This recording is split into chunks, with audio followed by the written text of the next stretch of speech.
এই বেটা এই মানুষজন আমারে মারবার লাগে ইট লয়, তুই কই থাকস? হ্যাঁ কই থাকস বলদের করে বলদ? কি কোন চেয়ারম্যান সাহেব, মানুষ আপনার আমার ইট লয়? কার এত বড় সাহস? তার নামটা একবার কর। আমি এখনই পোলা পাইন লয়ে গিয়ে মেশিন নিয়ে আইতাছি, ওই হালারু উড়াইয়া দিমু। উড়াইয়া দিব বেটার চাক্কাটা। লোকজন দেখলে তো মিউ মিউ করস। এত উড়াউড়ি লাগবে না, আমি যেটা কইরা শুন। কি কোন? ওই খাবারির বিয়ার প্রস্তাব দিছি আলাল খার মেয়েরে। খাবারির লোকজনের লগে তোর যদি দেখা হয় আমার ব্যাপারে ভালো ভালো কথা কবি, ঠিক আছে? এখন পিরিয়ড হোক রেগুলার বা হেভি, প্রয়োজন মতো কনফিডেন্স আছে রেডি। Play with confidence. ওমা, এনে ভালো ভালো কথা কর কি আছে? আপনি তো একজন ভালো লোক। আরে আপনি এতই ভালো লোক, খালি এই ইউনিয়নে না, আশেপাশে যে 2-4টি ইউনিয়ন আছে, এরকম আপনার মতো ভালো লোক একটাও খুঁজে পাওয়া যাইব না।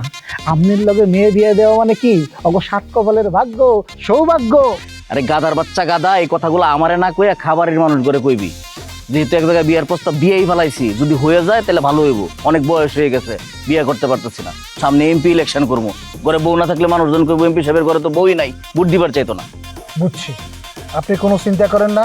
আপনি আমার উপর ভরসা রাখেন, আমার যেহেতু দায়িত্ব দিচ্ছেন, আপনি আমার মাথার মধ্যে তেল মাইকা আরামসে ঘুমান, আমি ব্যবস্থা করতেছি সব। ওর উপরে আমার ভরসা কম, তারপরে ওই চাপাবাজি ভালো পারবি, এগুলো করিস ঠিক মতো। আপনি আমার বস না?